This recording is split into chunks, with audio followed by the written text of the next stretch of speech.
দর্শক, আমি এই মুহূর্তে দাঁড়িয়ে রয়েছি রাজধানীর হজরত শাহজালাল আন্তর্জাতিক বিমানবন্দরের যে মেইন সড়কটি রয়েছে তার ঠিক মধ্যবর্তী স্থানে।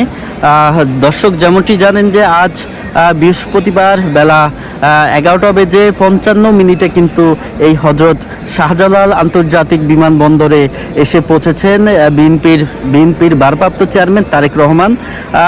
দর্শক, যেমনটি দেখছেন যে তার আগমনকে কেন্দ্র করে কিন্তু বিমানবন্দর ও তার আশেপাশের এলাকাগুলোতে নিরাপত্তা জোরদার করা হয়েছে এবং আইন শৃঙ্খলা পরিস্থিতি কিন্তু স্বাভাবিক রাখতে আইন শৃঙ্খলা বাহিনীর পক্ষ থেকে কিন্তু বিশেষ ব্যবস্থাও কিন্তু নেওয়া হয়েছে।